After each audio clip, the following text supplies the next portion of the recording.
Olá pessoal, aqui é Paulo César Porto Martins, aqui para Divã da CBN, mais uma pauta encaminhada pelos nossos ouvintes que mandam direto para o canal de WhatsApp da CBN ou para o meu Instagram. Sempre que quiserem, mandem sugestões de temas, dúvidas para o meu Instagram, que é @paulocpmar. É muito bacana tirar as dúvidas, vou respondendo sempre que posso, selecionando os temas, e hoje eu trouxe um tema que é extremamente importante e necessário, que é sobre a glamorização do trabalho, até do sofrimento do trabalho, da exaustão no trabalho.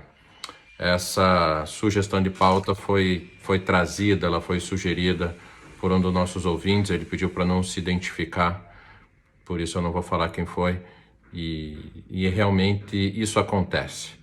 E tem toda uma origem, né? A gente pode ver desde de frases como Deus ajuda quem cedo madruga, trazendo ali uma ideia que se eu não levantar cedo, se eu não me dedicar muito, eu não vou poder ter um sucesso. Frases como no pain, no gain, quer dizer, se não tiver ali a dor, eu também não vou ter a questão do ganho. Ou coisas do tipo, que vem fácil, vem fácil. Estude enquanto eles dormem, trabalhe enquanto eles se divertem, lute enquanto eles descansam, depois viva o que eles sempre sonharam. Quer dizer, nós estamos sempre sendo bombardeados com aquele estereótipo que para você se dar bem, para você ser feliz, para você ter o sucesso, você tem que trabalhar. E aí cabe aquela reflexão. O que é o sucesso? O que é o sucesso para você? Né? E eu acho que sim, o sucesso é o ter um bom emprego, o sucesso é o ter uma fonte de renda, né? Porque hoje fonte de renda não necessariamente é emprego, emprego requer ali uma relação, um CLT, etc. Eu posso realizar atividades, por exemplo, psicólogo clínico, eu tenho a minha clínica, eu sou autônomo e eu posso, né, ser feliz dessa forma. Mas voltando ao meu raciocínio, o que me faz feliz? O que é o meu sucesso? Será que é só o dinheiro, posse, carro, etc? Ou será que também é isso? Porque a gente também não pode ser hipócrita. Aqui quando a gente fala, aqui no Divã da CBN, que o dinheiro ele não é necessário, que eu trabalhar, que eu ter a condição do meu sustento não é necessário. Lógico que é necessário. A gente não pode cair nos extremos. Então, para você que nos escuta, o recado, quando a gente coloca para reflexão é o quanto eu me dedico, o quanto eu estou considerando na minha vida a questão do emprego, a questão de ganhar a minha fonte de renda, e o quanto isso é importante, o quanto isso eu considero enquanto sucesso. Porque tem pessoas que desconsideram outras dimensões que são importantes, como, por exemplo, os meus amigos, a minha família, o meu lazer, praticar uma atividade física. A gente sempre vem falando disso, né? Como é importante essas outras dimensões da vida. Eu sempre gosto de lembrar lá a dimensão da Organização Mundial da Saúde, né? O que é a saúde? É o completo bem-estar físico, social, emocional, espiritual. Espiritual no sentido de acreditar em algo, ter fé. Não necessariamente ali a devoção a uma religião, mas para quem tem uma religião, ela cumpre esse papel e cumpre muito bem. Então a gente tem que repensar o que é o sucesso. Será que eu estou pesando na minha estratégia de construir a minha carreira enquanto pessoa, essa minha jornada de crescimento pessoal, só a parte financeira? Será que é isso que realmente vai me fazer feliz? Será que eu não estou deixando de lado a parte do lazer, do hobby, etc? Será que eu estou trabalhando para viver ou estou vivendo para trabalhar? E de novo, acho que eu posso ter momentos na vida que, puxa, agora eu vou trabalhar 12 horas por dia, ou dependendo da atividade, por exemplo, os colegas da área da saúde fazem plantão, trabalham direto, outras profissões também. Eu vou me dedicar 5 anos, 10 anos, ou não importa o tempo que for, para daí ter um planejamento e aí eu poder trabalhar menos. Mas então, pelo menos eu tenho um planejamento e eu tenho que respeitar. Porque na clínica, o que traz o sofrimento são pessoas que chegam e falam assim, Paulo, trabalhei, agora tenho posses, agora eu tenho uma série de coisas, não vi meus filhos crescerem, não vi nem meus netos crescerem, e agora eu estou me questionando se valeu a pena. Será que eu precisava de tudo isso? Será que eu não poderia ter trabalhado um pouco menos? E de novo, por que as pessoas fazem isso? Porque a sociedade nos coloca que o nosso papel, para sermos felizes, para sermos boas pessoas, nós temos que trabalhar, nós temos que construir. Mas construir o quê? Nós também precisamos construir amizade, nós também precisamos construir momentos de felicidade.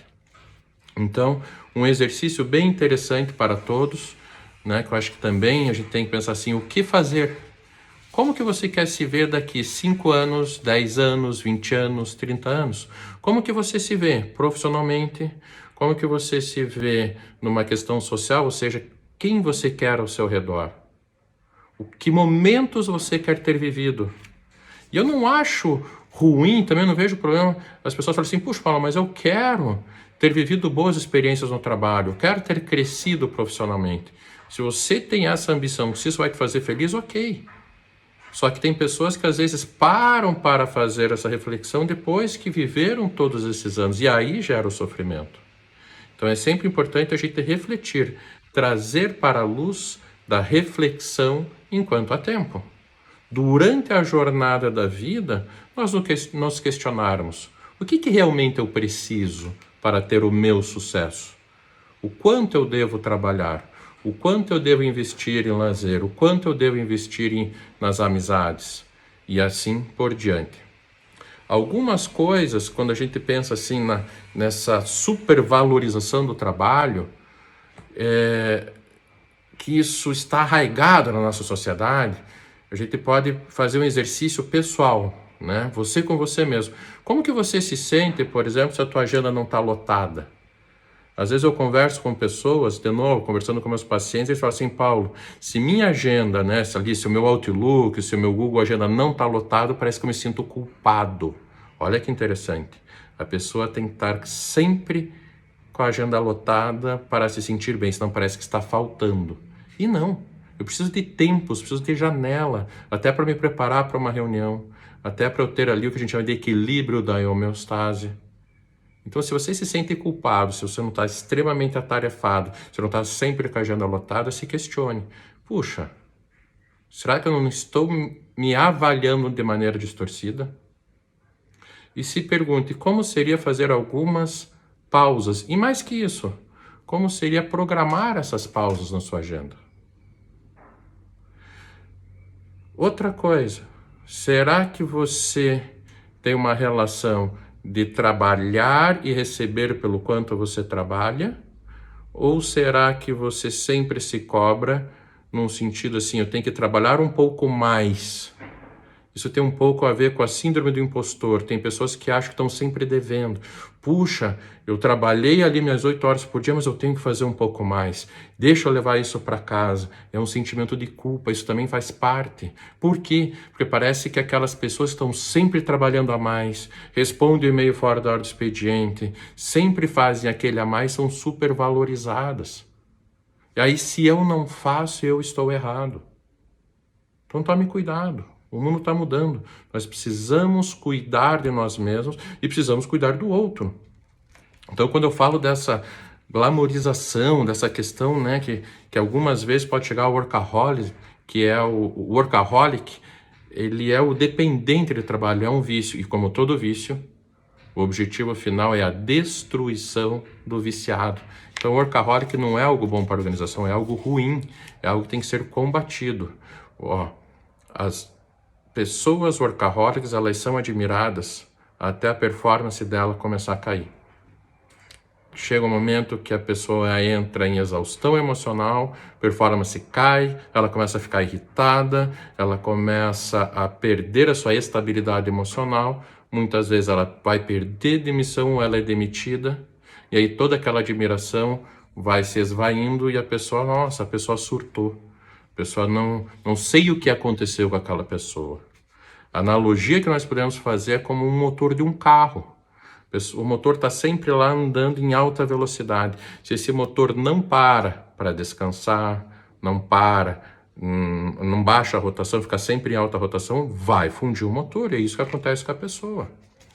E agora a minha atenção eu queria voltar para os gestores, para a área de gestão de pessoas e mesmo para o gestor que não é da área de gestão de pessoas. Como que você lida com as pessoas? Como que você lida com essa questão da supervalorização daquelas pessoas que trabalham além da conta? Por que é além da conta? Por que é o demais? Porque é aquilo que vai gerar um desgaste. E, de novo, desgaste é aquilo que vai corroer e é aquilo que vai prejudicar. E se eu tenho um bom colaborador, se eu tenho uma boa pessoa da minha equipe, ele é um bom ativo. Eu tenho que preservar esse bom ativo. Então, eu, enquanto líder, eu, enquanto gestor, eu tenho que preservá-lo. Eu gosto muito da teoria do pipeline de liderança. Um autor indiano chamado Rancharan, professor lá da escola de Harvard, ele nos ensina que a liderança ela pode ser vista como ondas, como um degrau. Ou seja, eu estou num degrau, acima tem outro, e eu tenho que cuidar sempre de quem está abaixo, não só de quem está imediatamente abaixo. Então, se eu sou um gerente, eu tenho que cuidar do meu supervisor e também de quem está abaixo do meu supervisor. Então, eu converso com as pessoas que estão abaixo de mim sobre excesso de atividade. Eu tento cuidar para fazer isso só numa situação de exceção? Ou, ao contrário, supervalorizo aquele que faz um excesso de atividade? Eu cobro e passo atividades, por exemplo, no fim do expediente. Se eu passo atividades, se eu passo demandas para o meu time no final do expediente, óbvio que tem muita chance dele levar trabalho para casa e trabalhar além do horário. E óbvio que eu vou esperar que façam isso além, ou seja, eu estou mostrando que eu, enquanto gestor, eu, enquanto empresa, eu vou reconhecer aquele que faz a mais. Sendo que o certo não é faça mais, faça aquilo que está dentro do tempo, né? De novo, se eu tenho boas pessoas no meu time, eu tenho que preservá-las bem. Eu não devo sobrecarregá-las. Então, são algumas reflexões que eu acho que a gente tem que pensar. Domenico De Masi é um autor muito bacana, um italiano. Ele tem 2 livros que nos ajudam a entender essa relação.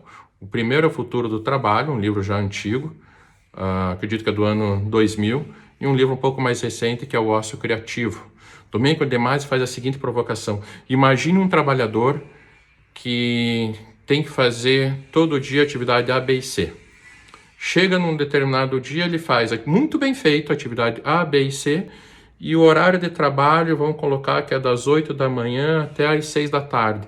Mas ele fez o A, B e C de maneira perfeita e terminou 2h30 da tarde. Ele arruma suas coisas e vai embora.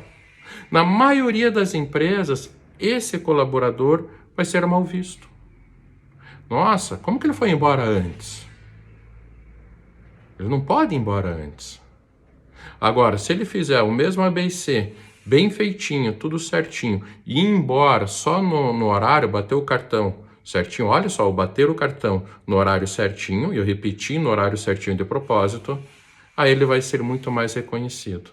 O que Domenico De Masi explica? A imensa maioria das empresas, a imensa maioria dos gestores paga pela hora do colaborador, não paga pela produtividade.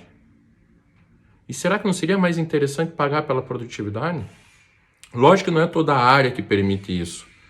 Lógico que tem alguns setores que a pessoa não pode abandonar ali a linha de produção, ou se é uma área da saúde, não pode abandonar ali o plantão, mas algumas áreas podem. Se o meu colaborador fez o que ele deveria ter feito, fez muito bem, eu posso dar os parabéns e falar, puxa, que bom.